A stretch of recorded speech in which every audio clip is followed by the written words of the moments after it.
गलील नामक एक जगह के बारे में बाइबल में लिखी गई है। उस जगह में एक कुंड भी है और उस कुंड इतना बड़ा है, इस पार खड़ा होकर के उस पार की जगह को देखने की कोशिश करोगे, सिर्फ झील ही दिखेगा, कोई जगह दिख नहीं पाएगा, क्योंकि उस झील इतना बड़ा है। 66,560 एकड़ की झील थी और उसका पानी बहुत ही मीठा था।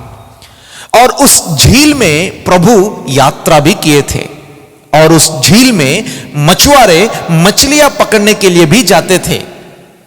और चारों तरफ से जब हवा आती है, बीच में चक्रव्यूह जैसे बन जाती है और उस चक्रव्यूह के कारण पानी में छोटे छोटे लहरें निकलते थे।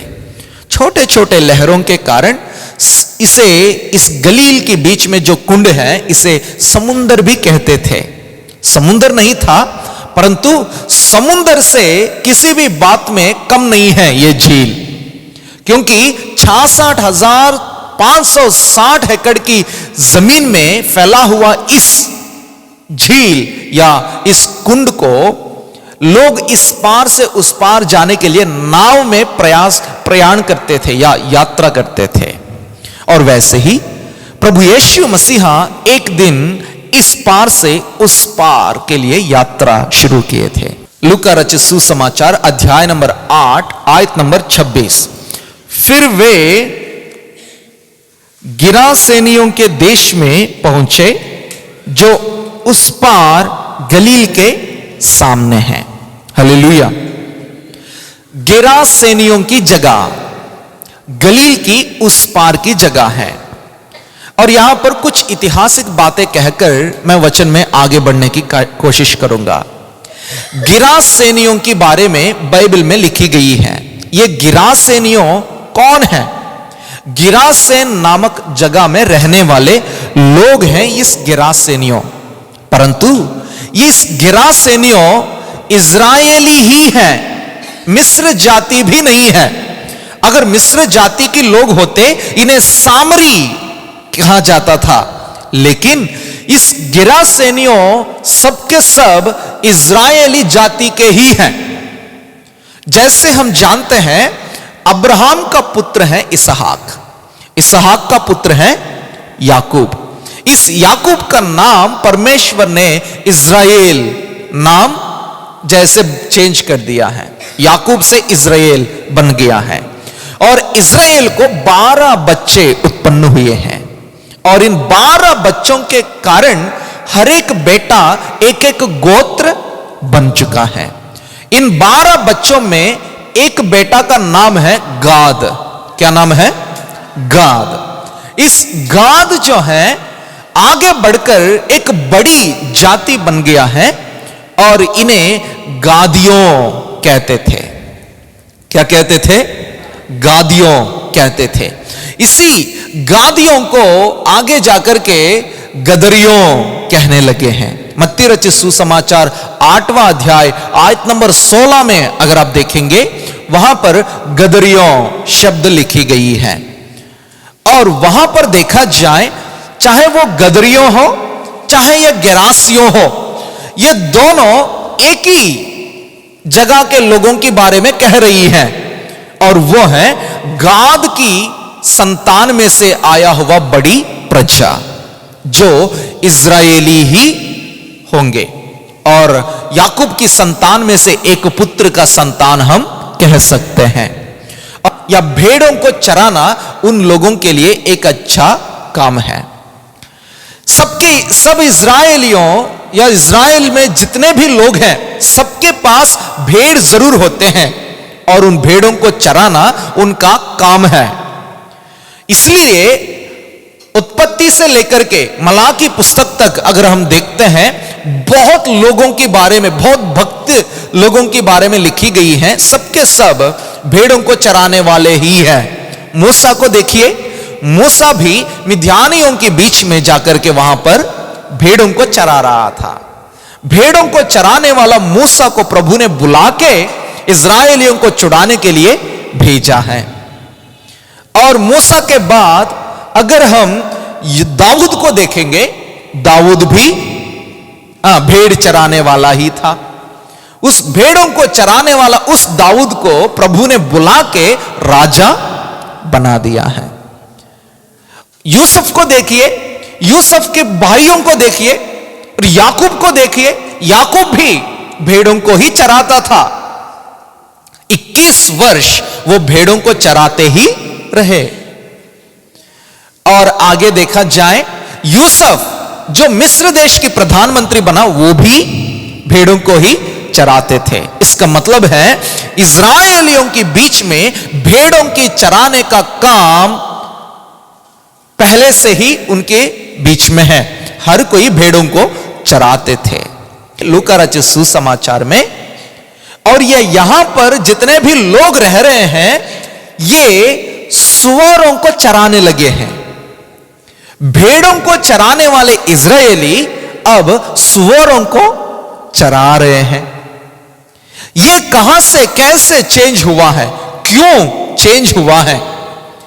भेड़ों को चराना चाहिए था।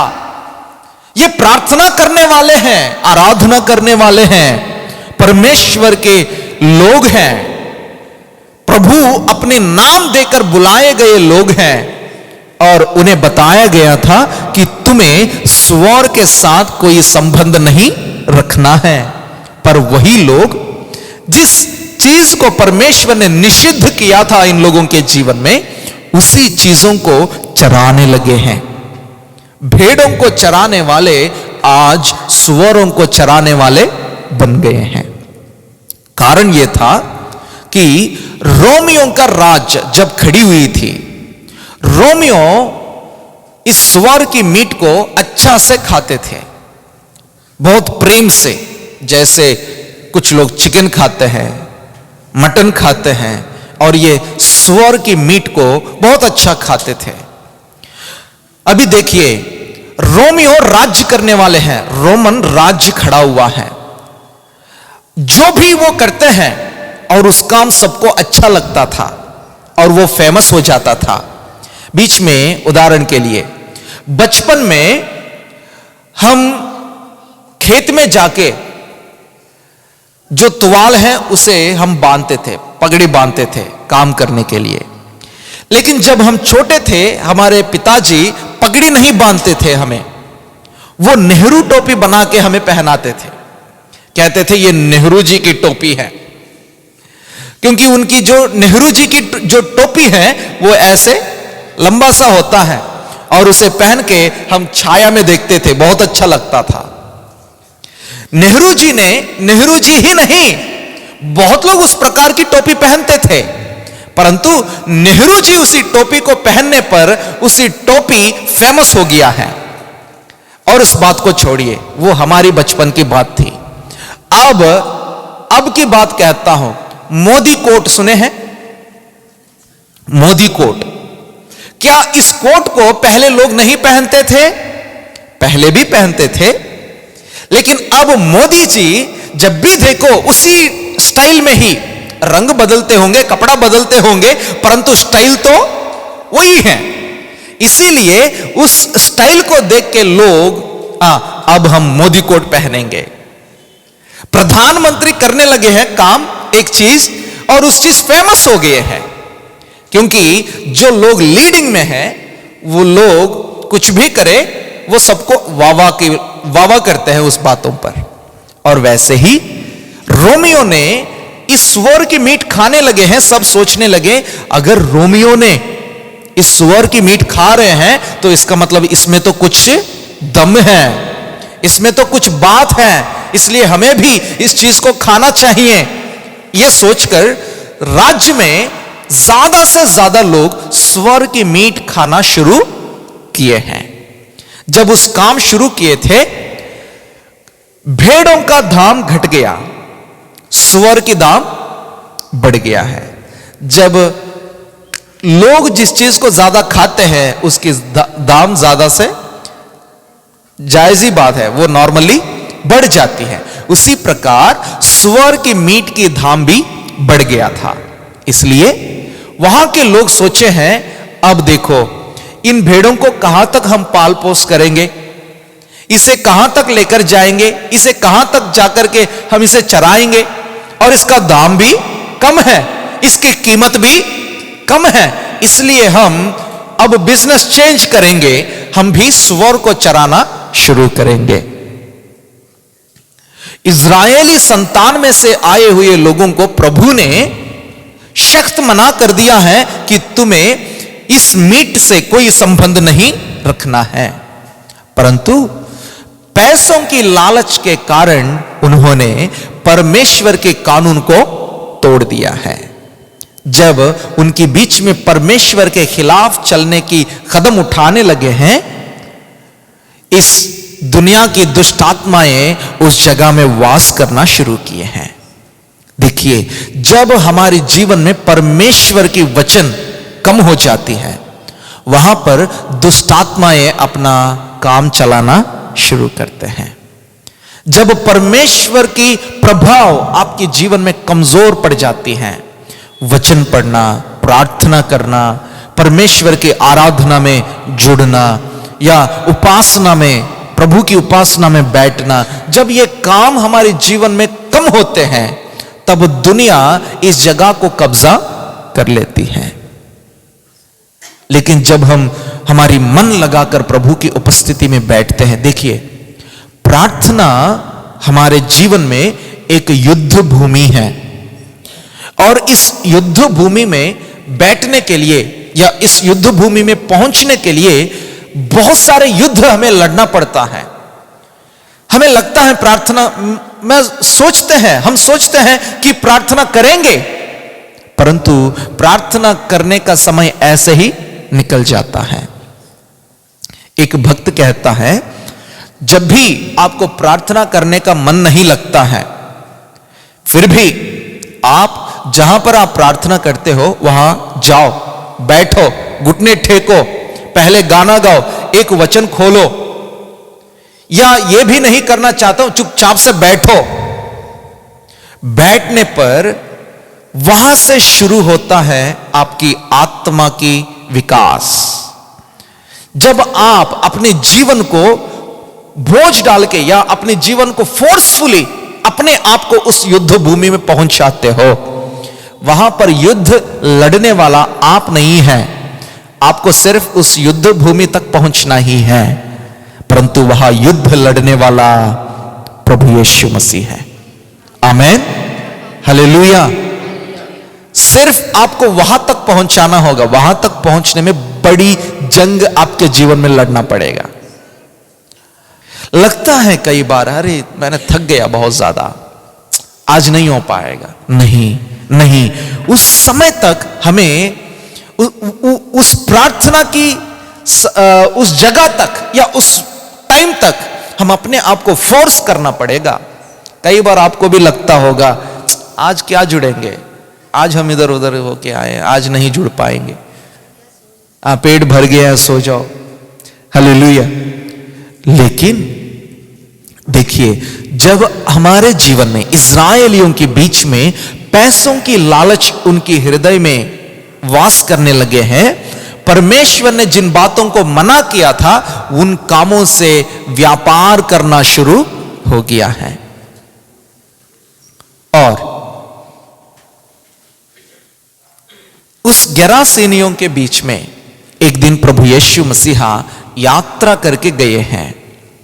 जैसे वहां पर पहुंचे हैं, वहां पर एक व्यक्ति, संकलों से बांधा हुआ एक व्यक्ति, नंगा है, कोई कपड़े पहने हुए नहीं, प्रभु यीशु को घोरते हुए, प्रभु यीशु के ऊपर चिल्लाते हुए प्रभु की ओर दौड़ता हुआ आने लगा है, और उसके अंदर दुष्टात्माएं भरे हुए हैं। और वहां पर सुअरों को चराने वाले गडरिया नहीं कहूंगा, चरवाह कहूंगा, सुअरों को चराने वाला चरवाह भी वहां पर खड़े हुए थे। प्रभु यीशु मसीहा वहां पर आए थे। आते ही दुष्टात्मा से भरा हुआ इस व्यक्ति यीशु के पास आए हैं। जब उन्होंने यीशु के पास आए, प्रभु यीशु मसीहा ने जान लिया कि इसके अंदर दुष्टात्माएं हैं, और प्रभु ने पूछा तेरा नाम क्या है? उसके अंदर से दुष्टात्माएं बोलने लगे हैं कि मैं सेना हूं। उसका नाम सेना नहीं है, उसके अंदर भरा हुआ दुष्टात्माएं सेना है। एक बड़ी दुष्टात्माओं की सेना उसके अंदर वास करने लगा है। जब उसके अंदर दुष्टात्माओं की सेना वास करने लगा, उसकी जीवन कहां पहुंच गई है? कब्रिस्तान में पहुंच गई है। कब्रिस्तान में कब पहुंचते हैं लोग? कौन पहुंचते हैं कब्रिस्तान में? कब्रिस्तान में मरा हुआ व्यक्ति वहां पर पहुंचाया जाता है उन्हें। कब्रिस्तान में तभी लोग जाते हैं जब कोई मर जाते हैं, परंतु इस व्यक्ति की स्थिति कब्रिस्तान में पहुंच गई है। इसका मतलब है ये अपने जीवन में अंतिम स्थिति में पहुंच गया है। कोई उम्मीद नहीं बची। इन्हें बचाने के लिए घर वालों ने संकलों से, बड़े बड़े रस्सियों से बांध के रखते थे कि कहीं ये भाग ना जाए, परंतु उन संकलों को तोड़कर, उन रस्सियों को तोड़कर वो भाग जाता था उस कब्रिस्तान में, क्योंकि वो उसके अंदर भरा हुआ दुष्टात्माएं उन्हें फोर्स कर रहा है कि भाई तू अपने आप को मार दे, तू मर जा, तू कोई काम का नहीं है, तुम्हारे से कुछ नहीं होगा, तुमसे कोई भलाई नहीं होगी, तुम हर चीज में नष्ट ही लाता है, तुम घर का नाम बदनाम कर रहे हो, तुम्हारी वजह से परिवार सर झुका रही है। इसी तरह उस व्यक्ति के जीवन में अपमान, निंदा, उस पर हमला करने लगे हैं, उसके दिमाग खाने लगे हैं। इन बातों को, इन बातों की वजह से सताया गया इस व्यक्ति अपने आप को कब्रिस्तान में पहुंचाया, अंतिम स्थिति में पहुंच गया है। परंतु याद रखना, जब जब आपको लगता है कि मेरी परिस्थिति आज खत्म, मैं कुछ भी नहीं कर सकता हूं, वैसे ही समय पर मेरा यीशु मसीहा पूरी झील को पार करके उस व्यक्ति के पास पहुंच गया है। हालेलुया। वैसे ही आज मैं आपसे कहना चाहता हूं, क्या लोगों ने आपको मना कर दिया है? क्या लोग ने आपसे कह दिया है कि तुम्हारे से नहीं होगा, तुम इस काम के लायक नहीं है? क्या तुम्हारी वजह से अपमान है, तुम्हारी वजह से लोग निंदा पा रहे हैं, तुम्हारी वजह से सारी चीजें बिगड़ रहे हैं? घबराना नहीं, अपने आप को कोई नष्ट करने की जरूरत नहीं, अपने आप को कब्रिस्तान में पहुंचाने की जरूरत नहीं है, क्योंकि तेरे लिए मरा हुआ, अपना प्राण देने के लिए अपने आप को नम्र बनाकर इस धरती पर उतरकर आया हुआ एक व्यक्ति है, उसका नाम है यीशु मसीहा। वो तुम्हारे साथ हमेशा खड़े होते हैं। अगर तुम एक बार कह सकते हैं कि प्रभु मुझे तेरी जरूरत है, कोई झील उन्हें रोक नहीं सकते, कोई आग उन्हें बंद नहीं कर सकते, कोई संकल उन्हें पीछे नहीं बिठा सकते हैं। आखिर मृत्यु भी तुम्हारे पास पहुंचने में प्रभु यीशु मसीहा को रोक नहीं सका। प्रभु उस गिन्ने सरेतियों की, उस गिरासेनियों के बीच में अंतिम स्थिति में पहुंचा हुआ उस व्यक्ति के लिए प्रभु आ गया है। जब आ गए और उसके अंदर भरा हुआ सेना बोलने लगे कि प्रभु मैं जानता हूं कि आप सर्वशक्तिमान परमेश्वर के पिता के पुत्र हैं, आप हमें इजाजत दीजिए कि हम इस स्वरों में जाएं। हालेलुया। उस दुष्टात्माओं की इच्छा देखिए, दुष्टात्मा कह रही हैं कि हमें इस स्वर में भेजो। दुष्टात्माएं ये नहीं कहा कि हमें भेड़ों में भेजो, ये नहीं कहा कि हमें पाताल में भेजो या कहीं और भेजो, लेकिन वो कह रहे हैं हमें इस स्वरों में भेज दो। देखिए, स्वर सारे जंतु पागुर करते हैं। पागुर करने का मतलब है मुंह चलाते हैं, हमेशा मुंह चलाते रहते हैं। एक बार घास खाएं और बाद में उस घास को फिर दोबारा स्मरण दिलाते हैं, स्मरण लाके फिर उसी को चबाते रहते हैं, खाते रहते हैं। जबकि घास नहीं है सामने, फिर भी मुंह चलाते ही रहते हैं। लेकिन सूअर एक ऐसी जंतु है, कभी मुंह चलाता नहीं है, कभी पागुर नहीं करती है। इसका मतलब यह है, देखिए, अगर हमने वचन को पढ़ा, जीवन की रोटी है परमेश्वर का वचन, इसे हमने खाए और खाया हुआ इस वचन को हमें घर जाके फिर दोबारा मनन करना चाहिए। हफ्ता भर इस वचन को मनन करना चाहिए। आज वचन में से प्रभु ने बातचीत किया कि मेरे अंतिम स्थिति में प्रभु अपना अचंभा कामों को मेरे जीवन में करेंगे। इस बातों को आप जीवन में हर दिन उसे दोहराते रहना भी जरूरी है। जब इन बातों को दोहराते नहीं हैं, तब हम अपने जीवन में उस सूअरों के समान बन जाते हैं जिसने कभी मुंह चलाया नहीं। हालेलुया। और ऐसी सूअरों के अंदर दुष्टात्माएं भरने लगे हैं, आने लगे हैं। वैसे ही जब वचन हमारे जीवन में मनन करने का आदत नहीं होती है, तब दुष्टात्माएं हमारे जीवन में हमला करते हैं। लेकिन प्रभु ने वहां पर उस व्यक्ति को छुटकारा दे दिया। प्रभु ने उस व्यक्ति के जीवन में उस दुष्टात्माओं से चंगाई दे दिया। देने के बाद वहां पर जितने भी चरवाह थे, इस सूअरों को चराने वाले चरवाह थे, उन सभी वहां पर बैठ के इन बातों को देखे हैं। फिर देखे हुए उन्हीं चरवाहों ने गांव में बोलने के लिए चले गए हैं। Hallelujah, hallelujah. प्रभु यीशु मसीहा दुष्टात्मा ग्रसित, दुष्टात्माओं से भरा हुआ उस व्यक्ति के जीवन में जन्मा था। उन्होंने यीशु मसीहा को ग्रहण किया। यीशु मसीहा का जन्म उस दुष्टात्माओं से भरा हुआ उस व्यक्ति के जीवन में होने के कारण उस व्यक्ति अपनी स्थिति को पहचाना।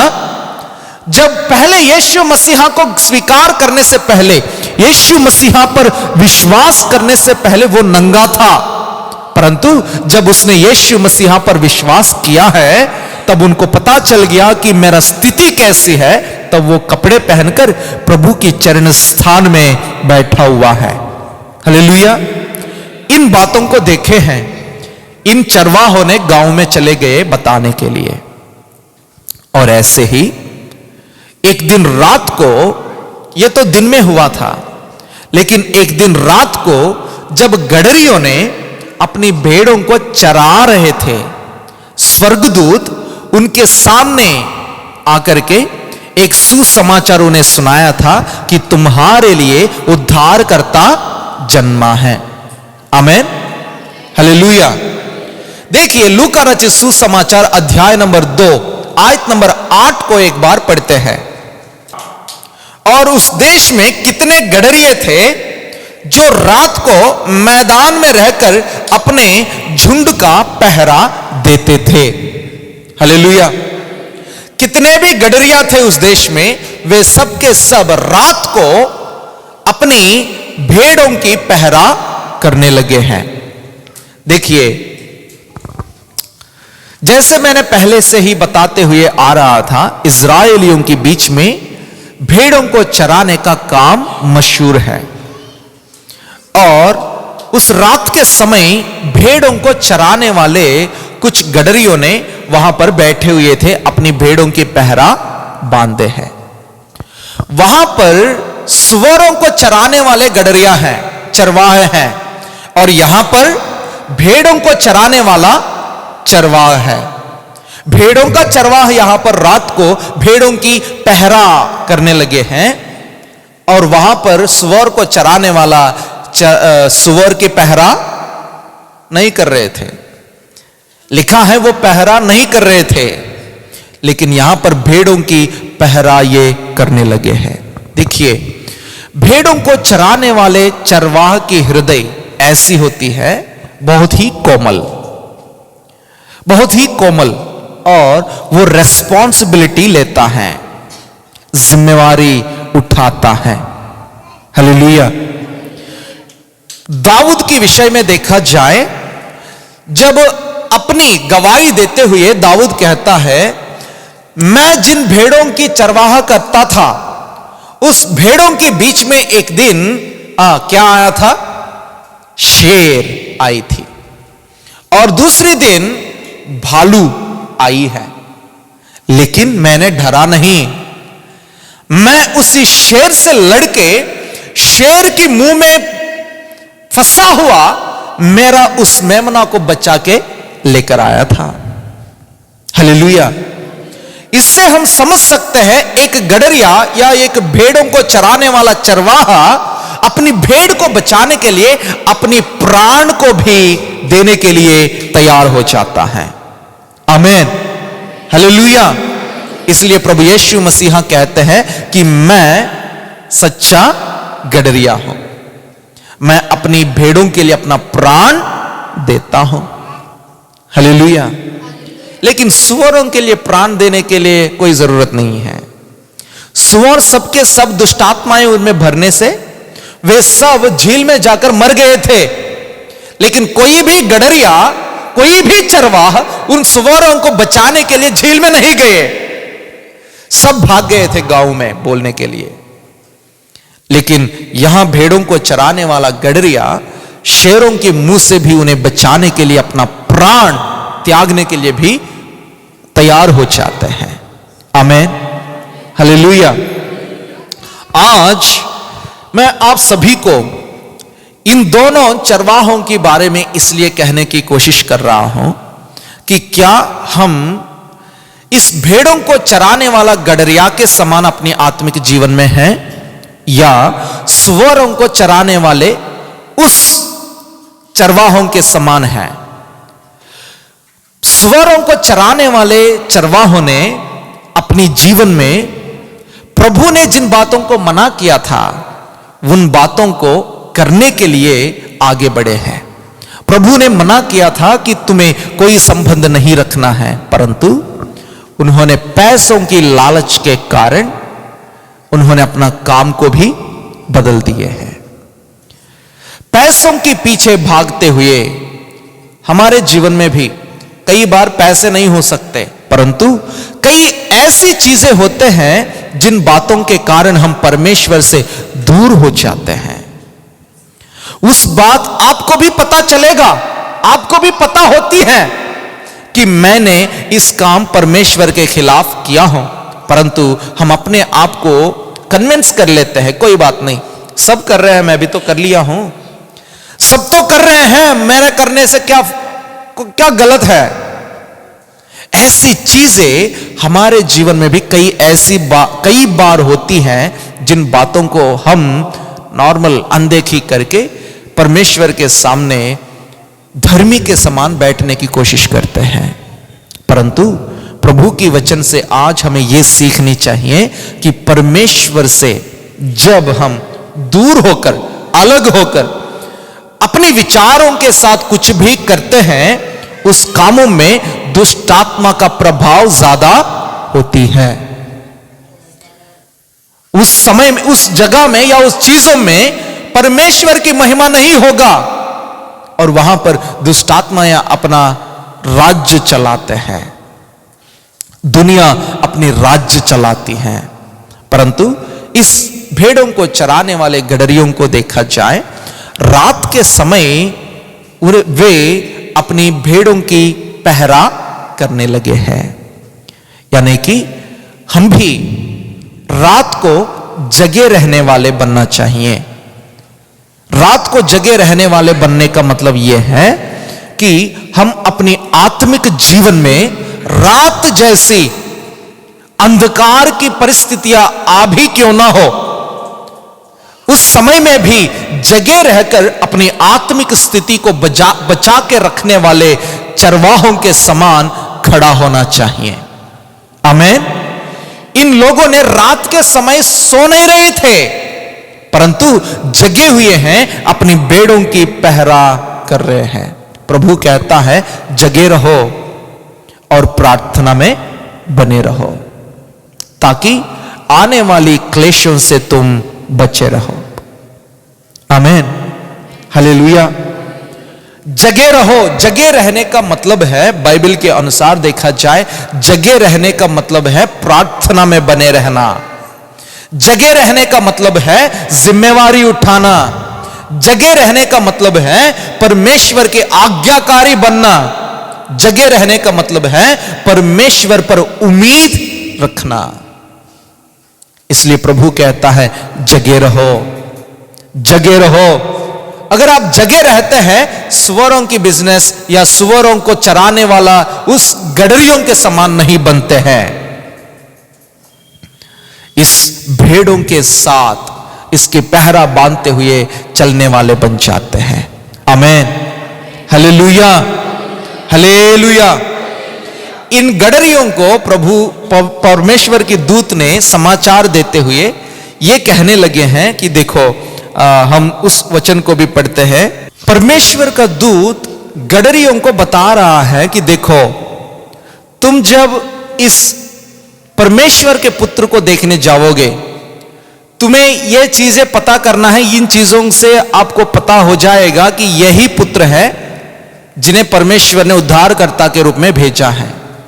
बात यह है, बालक को कपड़े में लिपटा हुआ तुम देखोगे, उन्हें लपेट के रखेंगे कपड़ों में, और दूसरी बात, चरनी में लिटाया हुआ तुम उन्हें पाओगे।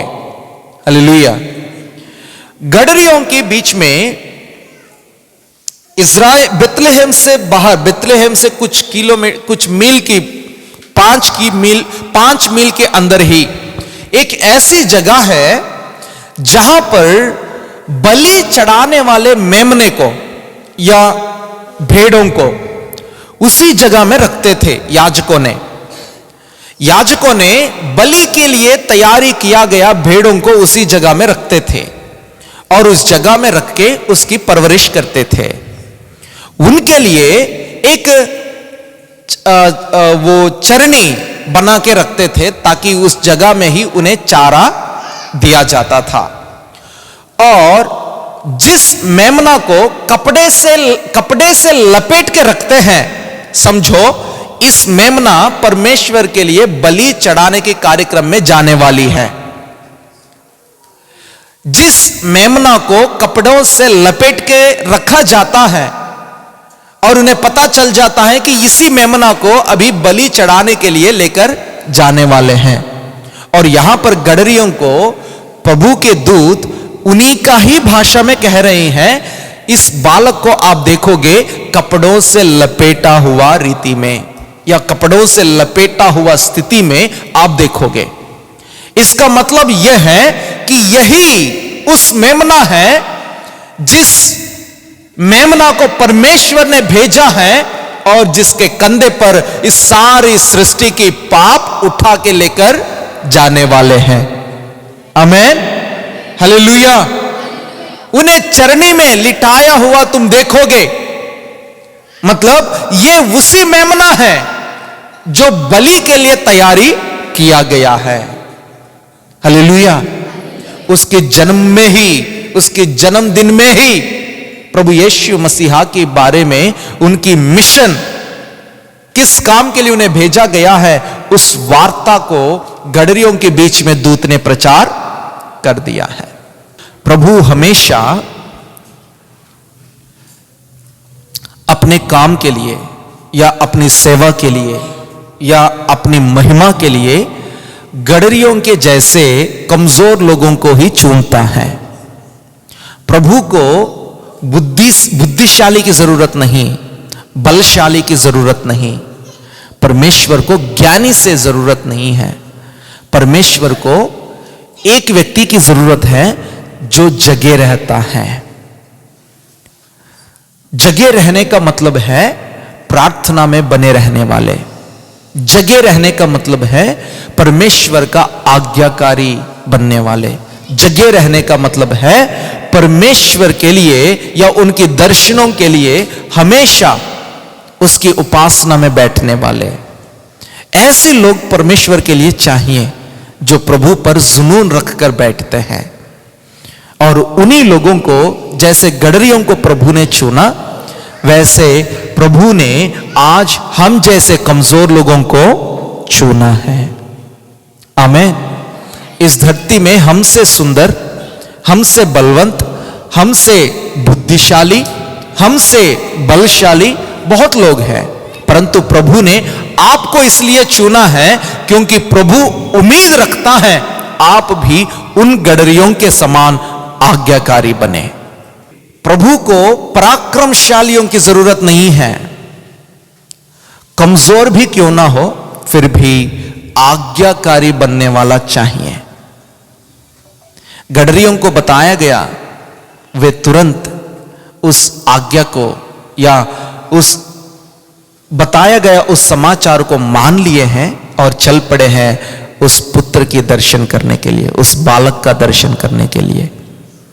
हम भी वचन तो सुनते हैं, परंतु उस पर विश्वास करना हमारे लिए बहुत ही मुश्किल हो जाती है।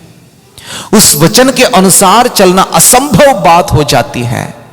परंतु मैं आज आपसे कहना चाहता हूं, आप परमेश्वर के वचन के अनुसार चले और देखो वो आपके जीवन में कितना बड़े बड़े काम करना शुरू करता है। हालेलुया। एक व्यक्ति था, उस व्यक्ति शत्रुओं के डर के मारे छुपते थे, चुपके काम करता था। ऐसा व्यक्ति के पास प्रभु जाकर के कहता है, हे सूरवीर सुरमा, उसका नाम है गिदयोन। उनसे कहता है कि तू सूरवीर सुरमा है, तू पराक्रमशाली है। गिदयोन कहता है, प्रभु क्या आप मुझसे ही कह रहे हो? यस, मैं आपसे ही बातचीत कर रहा हूं। लेकिन प्रभु देखो, मैं डर के मारे चुपके काम कर रहा हूं। मेरा ही खेत का गेहूं है, लेकिन मैं इसे चुपके झाड़ रहा हूं। कहीं शत्रु लोग मुझे देखकर इस चीजों को छीन के लेके क्यों ना जाए। लेकिन प्रभु कहता है, जिस शत्रु तुम्हारी हाथ की खाना चुरा के लेकर जाता है, तुम्हें मार के तुम पर प्रबल होता है, और उन्हें ढा देने के लिए मैं तुम्हें इस्तेमाल करने वाला हूं। आमीन। आज उन बातों पर विश्वास कीजिए। जहां से लोगों ने आपको निकाल दिया है, उससे बढ़कर जगह में प्रभु तुम्हें बिठाने वाला है। हालेलुया। जहां पर लोगों ने बोला कि तुम्हारा बस की बात नहीं है, लेकिन उससे बढ़कर जिम्मेदारी प्रभु तुम्हारे कांधे पर रखेंगे। जब आपको लगा है कि मेरे से नहीं होगा, मैं यहां से आगे नहीं बढ़ पाता हूं, परंतु मैं आपसे कहता हूं, आपसे नहीं हो सकता है, लेकिन तुम्हारा परमेश्वर सारे बातों के लिए काबिल है। हालेलुया। तुम अपनी बलबूती पर विश्वास ना करे, परंतु उन पर जरूर करे जिसने समुद्र को दो भाग कर दिया है, आसमान में से मन्ना को बरसाया था, चट्टान में से रेगिस्तान में पानी बहाया था। उनकी सामर्थ्य पर यकीन करो, वो सारी बातें तुम्हारे जीवन में संभव करके दिखाएंगे। हालेलुया। हालेलुया। हो सकता है प्रभु की काम आपके जीवन में होने में देर, परंतु वो अंधेर नहीं कर सकता। हालेलुया। हालेलुया। समझो, मैंने जो भी बातें प्रभु के सम्मुख में रखा हो, यह मेरा काम बन गया है,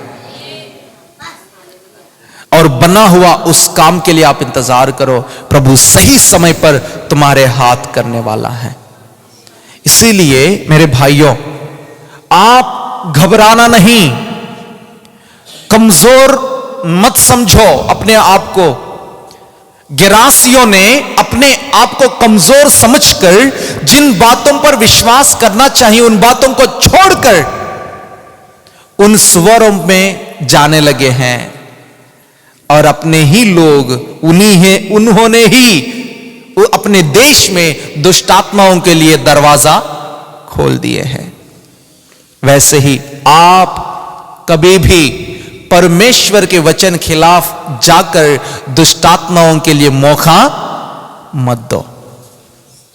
रात के समय में जगे हुए उन गडरियों के समान, उन चरवाहों के समान प्रार्थना में जगे रहो। प्रभु का दर्शन को प्राप्त करने के लिए उम्मीद रखो। आमीन। गडरियों को बता रहा था, तुम जाओ और ऐसे ही देखोगे, आपके जीवन में आप भी ऐसे ही पाओगे। आमीन, हालेलुया। बोल के करने वाले हैं मेरा परमेश्वर। आमीन। कोई छुपा छुपी काम नहीं होगा मेरे प्रभु से। वो कहेंगे तो करेगा। उन्होंने बोला हां तो हां, अगर उन्होंने कहा कि ना तो ना। आमीन। ऐसी सामर्थ्यशाली परमेश्वर के बच्चे हैं हम, और उम्मीद के साथ रहे। नया साल में उनकी कदमों के अनुसार चले, एक निर्णय लेकर के चले कि नया साल में मेरा जीवन ऐसा होना चाहिए। आमीन। प्रभु ऐसा होने में मदद करेंगे। इस गडरियों के समान प्रभु की समाचार को फैलाने वाले गवाही के तरह प्रभु आपको खड़ा करेंगे। आमीन। उन गडरियों ने प्रभु से कहा कि आप हमें नहीं चाहिए, आप वापस जाइए, क्योंकि वो सुअरों से प्रसन्न थे। लेकिन इन गडरियों ने प्रभु के पास जाकर उनके दर्शन करके पूरी दुनिया में फैलाने लगे कि हमारे लिए उद्धारकर्ता जन्मा है। सुअरों की चरवाहों ने बोला कि प्रभु आप हमें नहीं चाहिए, हमें ये सुअर ही चाहिए। आपको क्या चाहिए आज? क्या आपको प्रभु यीशु चाहिए, या आपको कमाने के लिए उसी सुअर चाहिए जिस सुअर की कीमत ज्यादा है इस दुनिया में? Hallelujah, hallelujah. प्रार्थना करेंगे, अपने आंखों को बंद कीजिए, अपनी आंखों को बंद कीजिए, सभी प्रार्थना में बने रहिए।